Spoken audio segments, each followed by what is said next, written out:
سلام، سروش هستم. بازی مونوپولی ورژن فورسول روزرز رو میخوام بهتون آموزش بدم. به درخواست شما عزیزان بازی رو تهیه کردیم. ویدیو آموزشیش رو الان توی کانال قرار میدیم که استفاده کنید. اگر بازی خاصی مد نظرتون هست که ویدیوش رو لازم دارید، توی بازی اشکال دارید، ابهام دارید، بهمون بگید. اگر بازیشو داشتیم که حتما براتون ویدیو میگیریم، اگر نداشتیم هم سعی میکنیم تهیهش کنیم و با افتخار ویدیوش رو تقدیمتون کنیم. توی کانال بازی کرده بازی‌های مختلف معرفی میشن و آموزشاشون قرار داده میشه. لطفا ما رو سابسکرایب کنین، این زنگوله رو هم بزنین که بهمون انگیزه بیشتری بدین، کامنت بذارین، لایک کنین، با همون تعامل داشته باشین. بریم که چیدمان و اجزای بازی رو ببینیم.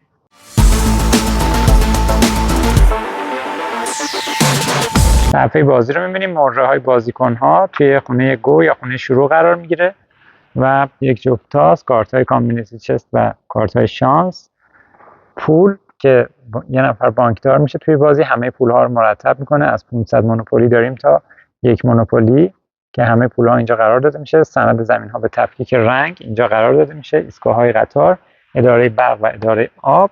کل اجزای بازی همین است. در مورد این قسمت بعدش میگم خونه ها و هتل ها و خب زمین بازی رو هم کامل بهتون معرفی کنم. بعد میگم که بازی روندش به چه صورت هست. اینها سند زمین ها، این در واقع زمین هایی هستن که رنگ های مختلف دارن، رنگ قهوه‌ای و آبی پررنگ. ازشون 2 تا زمین وجود داره. بقیه رنگ ها از هر رنگی 3 تا زمین وجود داره. قیمت هر زمینی رو این قسمت پایینش نشون داده و اسمش رو بالا نوشته. خونه های کامیونیتی چست که هر بازیکنی توش بیفته باید یه کارت از اینجا برداره و بخونه، دستورش رو اجرا کنه و بعد که اجرا کرد کارت رو زیر دسته کارت ها قرار میده. و خونه های شانس یا چانس که اگر بازیکنی توش بیفته یه دونه از کارت های شانس برمی‌داره، میخونه، دستورش رو اجرا میکنه و بعد زیر دسته کارت ها قرار میده. به طور کلی هر بازیکنی توی نوبتش این جفت تاس رو با هم میندازه و هر عددی اومد مجموع عدد تاس باید حرکت کنه. اولین بازیکن هایی که توی هر زمین هایی میافتن میتونن اون زمین ها رو بخرن و اون مبلغ پایینش رو به بانک پرداخت میکنن. سندش رو از بانکدار دریافت میکنن که در مورد سندم حالا کامل براتون توضیح میدم به چه صورت هست. اطلاعاتی که روی هر سند هست. اگر بازیکن ها روی ایستگاه های قطار بیفتن میتونن ایستگاه رو بخرن. اداره برق و اداره آب هم به همین صورت قابل فروش هست. قیمتش 150 مونوپولی هست هر کدومش. و خونه زندان که اگر بازیکنی با پای خودش اینجا بیاد توی قسمت جاست ویزیتینگ قرار میگیره، ملاقاتی هست و انگار وارد زندان نمیشه. دور بعد تاس میرزه و ادامه مسیرش رو حرکت میکنه. خونه فری پارکینگ که توی همه مونوپولیا بازیکن‌ها توش استراحت میکنن. اینجا یه ربطی به این قسمت داره که بعد آخرش براتون توضیح میدم. خونه گو تو جیل که اگر بازیکنی اینجا بیفته مستقیم میره زندان و پشت میله ها قرار میگیره. دور بعدی باید 50 مونوپولی جریمه بده تا بتونه به طور معمولی تاس بریزه و به بازیش ادامه بده. اگر بازیکنی نمیخواد جریمه زندان رو بده، به قصد جفت آوردن تاس میریزه. اگر جفت آورد از زندان میاد بیرون، ولی جفتش دیگه جایزه نداره، جایزه جفتش از بین میره. اگر جفت نیاورد میمونه توی زندان. دور بعدی که همه بازی کردن دوباره نوبتش شد، میتونه دوباره تاس بریزه به امید جفت. اگر دوباره هم جفت نیاورد میمونه تا دور سوم. اما دور سوم دیگه اگر جفت نیاورد باید 50 تا رو به زور پرداخت کنه و از زندان بیاد بیرون.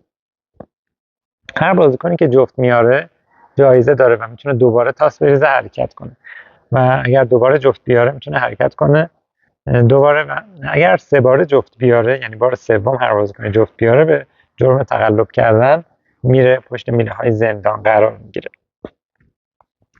سندها رو بهتون معرفی کنم. هر سندی این اطلاعات روش هست. اسم سند که روی رنگ مربوط به خودش نوشته شده. این قسمت بالای بالا ردیف بالا نوشته رنت، یعنی اگر یه بازیکن یه زمینی رو داشته باشه، فقط همین یه دونه زمین رو داشته باشه، بازیکن‌های دیگه اگر توی زمینش بیفتن باید بهش رنت پرداخت کنن، یعنی اجاره زمین خالی. اگر یه بازیکنی تمام رنگ‌های یک نوع رنگ رو داشته باشه، یعنی مثلا 2 تا قهوه‌ای یا هر زمین که 3 تایی هست یا رنگ‌های دیگر رو اگر داشته باشه، ست کاملش میشه رنت بابت کالر ست که 2 برابر رنت زمین معمولی هست. اما به ازای هر یه خونه‌ای که توی زمین ساخته میشه اجاره ها بالا و بالاتر میره تا اجاره آخر هم گرانترین اجاره مربوط به هتل هست. اگر توی یک زمینی هتل ساخته شده باشه اجاره مربوط به هتل پرداخت میشه. قیمت ساخت خونه و هتل رو این پایین نوشته. برای ساخت خونه توی زمین‌های مختلف قیمت‌ها متفاوته. قیمت ساخت یه خونه به عنوان مثال توی این زمین 50 مونوپولیه و قیمت ساخت هتل هم 50 مونوپولیه. شرایط ساخت رو الان میخوام براتون توضیح بدم. هر بازیکنی توی هر زمینی که میخواد خونه بسازه یه شرط داره. اونم شرطش هم این هست که باید اون رنگ رو کامل داشته باشه، یعنی ست رنگش کامل شده باشه تا اجازه ساخت و ساز پیدا کنه. اگر ست هر رنگی رو کامل کردین اجازه ساخت و ساز پیدا میکنین و به این صورت هست که شما میتونین هزینه ساخت یه خونه رو بدین، یه خونه بردارین و توی زمینتون قرار بدین. فرض کنیم با فرض اینکه هر دو تا زمین قهوه‌ای رو این بازیکن خریده، 50 مونوپولی میده، یه خونه توی این زمین میسازه. میتونه دور بعدی یا همین دور هم دوباره میتونه ساخت و ساز کنه، یعنی توی هر دور هر تعدادی که بخواین و پولش رو داشته باشین میتونین ساخت و ساز انجام بدین. نکته‌ای که وجود داره، اگر اینجا یه خونه ساختین باید خونه دوم رو توی زمین کناریش بسازین و توی زمین‌های ستایی به همین ترتیب هست. یعنی اگر اینجا خونه ساختین باید اینجا و اینجا هم خونه بسازین تا بعد اجازه ساخت دو خونه رو پیدا کنین. به این ترتیب خونه دوم اینجا میاد، خونه سوم دوباره توی این زمین قرار میگیره، خونه سوم هر رنگی به این ترتیب ساخته میشه. برای خونه بعدی دیگه اینجا نمیتونه بسازه، باید بالانس ساخت و سازتون رو بالا بیارین. 3 شد. الان میتونین اینجا 4 خونه رو بسازین و بعد که اینجا 4 خونه رو ساختین تازه الان اجازه ساخت هتل رو پیدا میکنین. برای ساخت هتل این 4 تا خونه رو تحویل بانک میدین، هزینه ساخت یه هتل رو پرداخت میکنین و یه هتل اینجا میسازین. پس باید هر زمینی ظرفیت 4 تا خونه کاملش رو داشته باشه تا شما با تحویل دادن اون 4 تا خونه و پرداخت هزینه هتل بتونین یه هتل توی زمینتون داشته باشین. اداره برق و اداره آب رو اگر خریدین، اگر اداره برق رو به تنهایی خریدین، هر بازیکنی که توی اداره برق بیفته باید 4 برابر عدد تاسش به شما در واقع هزینه برق پرداخت کنه. اما اگر یه بازیکن هم اداره آب و هم اداره برق رو داشته باشه، به جای اون 4 برابری که بابت هر کدوم میگرفت، هر بازیکنی توی هر کدوم از اینها بیفته باید 10 برابر مجموع عدد تاسش پول آب یا برق پرداخت کنه. و ایستگاه‌های قطار اجارهشون به این صورت هست. اگر شما یک ایستگاه داشته باشید، هر بازیکنی توی اون ایستگاه شما بیفته باید بهتون 25 مونوپولی پرداخت کنه. اگر 2 ایستگاه داشته باشید باید بهتون 50 مونوپولی پرداخت کنه. در واقع هر بازیکنی توی هر کدوم از 2 ایستگاه شما بیفته 50 مونوپولی بهتون پرداخت میکنه. بابت 3 ایستگاه 100 مونوپولی و بابت 4 ایستگاه شما 200 مونوپولی اجاره دریافت میکنید. خب تا اینجا داشته باشید هر بازیکنی که یک دور کامل زمین بازی رو طی کنه و به خونه خونه شروع برسه 200 مونوپولی حقوق از بانک دریافت میکنه. و حالا بریم قسمت جذاب بازی و تفاوت‌های این مونوپولی با مونوپولی کلاسیک و ورژن‌های دیگر رو میخوام بهتون بگم. قبل از اون اینم بهتون بگم هر بازیکنی اول بازی این مقدار پول رو از بانک دریافت میکنه: 2 تا اسکناس 500، 4 تا 100، 50، 20، 2 تا 10، 50 و 5 تا یکی هم دارایی اولیه همه بازیکن‌ها است. قسمت جذاب و متفاوت مونوپولی فورس اور لوزرز با بقیه مونوپولی‌ها تفاوتش این هست که هر بازیکنی که اجاره پرداخت کنه، چه اجاره زمین باشه، چه اجاره ایستگاه قطار باشه، چه پول آب و برق باشه، زمان پرداخت یه سکه قرمز از اینها دریافت میکنه، سکه سورلوزرز.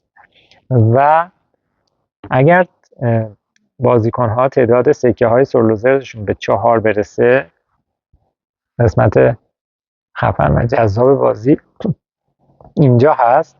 این 4 تا رو پرداخت میکنه، برمیگردونه و آقای مونوپولی رو دریافت میکنه. این یه در واقع یه اشراف زاده هست، یه آقازاده هست، یه آدم متفاوت هست که هر کسی این رو دریافت میکنه انگار یه آدم با پارتی خیلی کلفته و دنیا رنگش عوض میشه، همه چیز متفاوت میشه. وقتی که آقای مونوپولی رو دریافت میکنین مهره خودتون رو وسط قرار میدین و آقای مونوپولی به جای شما توی زمین بازی حرکت میکنه. چه اتفاقاتی میفته؟ توی هر زمینی بیفتین باید به جای اینکه به صاحب زمین اجاره پرداخت کنین، اجاره رو از صاحب زمین دریافت میکنین. اگر اینجا بیفتین باید 4 برابر عدد تاستون یا 10 برابر عدد تاستون پول برق رو از صاحب زمین دریافت کنین، از صاحب اداره برق. اگر اینجا بیفتین هم به همین ترتیب میتونین، یعنی در واقع باید اجاره ایستگاه قطار رو دریافت کنین. اتفاقات دیگه‌ای که میفته، اگر شما قرار باشه بیفتید اینجا که برید زندان یا قرار بشه 3 تا جفت بیارید که برید زندان، خودتون زندان نمیرید. هر بازیکن دیگه رو دوست داشتید انتخاب میکنید و میفرستید پشت میله های زندان. یه نکته رو بگم، آقای مونوپولی اگر توی زمینی بیفته که مهره دیگه اونجا هست، اولا که روی اون مهره قرار میگیره و اون بازیکن توی نوبتش نمیتونه جابجا بشه تا اینکه آقای مونوپولی از روی سرش کنار بره و بعد بتونه دوباره آزاد بشه و به حرکتش ادامه بده. علاوه بر اون، چه آقای مونوپولی روی سر یه مهره قرار بگیره، چه یه مهره بعداً بیاد پیش آقای مونوپولی قرار بگیره، بلافاصله آقای مونوپولی از صاحب اون مهره یه زمینش رو به زور میگیره، در واقع میدزده ازش. این هم نکته دیگه بود که در مورد آقای مونوپولی باید بهتون میگفتم.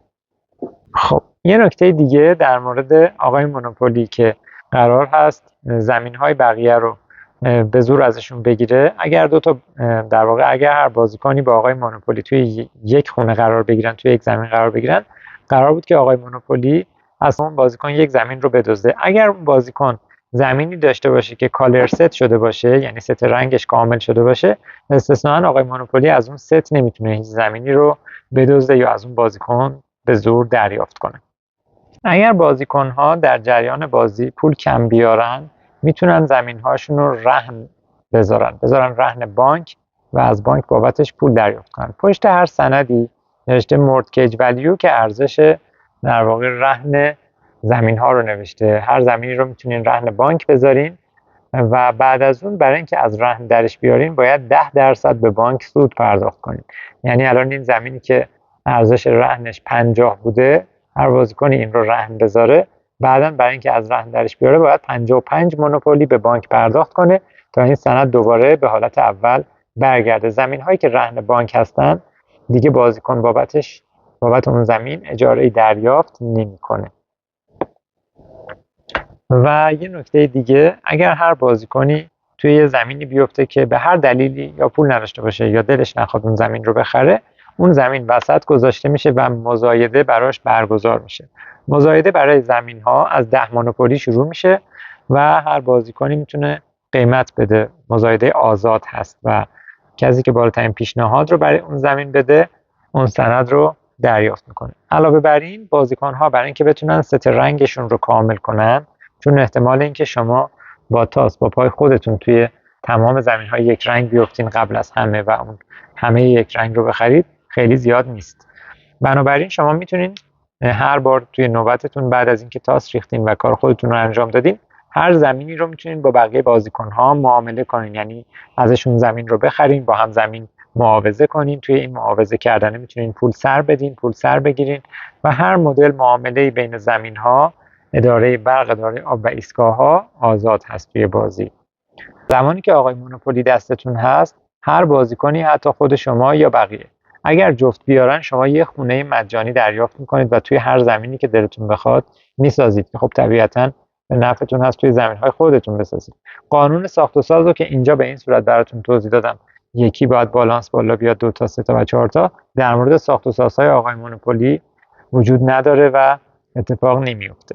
اگر آقای مونوپولی توی خونه‌های مالیات بیفته، از دولت مالیات دریافت میکنه و همه چیز متفاوت میشه. فقط آقای مونوپولی دیگه از این سکه ها هیچ وقت برداشت نمیکنه. بقیه بازیکن ها که بازیکن های معمولی هستن از این سکه ها جمع میکنن که به 4 تا برسونن و بتونن آقای مونوپولی رو از بازیکن قبلی پس بگیرن و خودشون استفاده کنن. نکته دیگه که وجود داره، هر بازیکنی که توی خونه فری پارکینگ بیفته توی این مونوپولی، یکی یه دونه سکه پرسرلوزس از بقیه بازیکن ها میدزده و اگر آقای مونوپولی اینجا بیفته، یکی یه دونه سکه مونوپولی از بقیه بازیکن ها میگیره و برمیگردونه به مخزن سکه های قرمز. نکته ای که نگفته باشم دیگه نمونده و اگر سوالی در مورد بازی دارید حتما برام کامنت بذارید، بپرسید. خوشحال میشم راهنماییتون کنم. امیدوارم دوست عزیزی که با آموزش این بازی رو خواسته بودن هم استفاده کنن و از ما حمایت کنن که بتونیم با انگیزه بیشتری کار رو ادامه بدیم. مرسی که ویدیو رو تا انتها نگاه کردین. امیدوارم تندرست باشین. خدا نگهدار.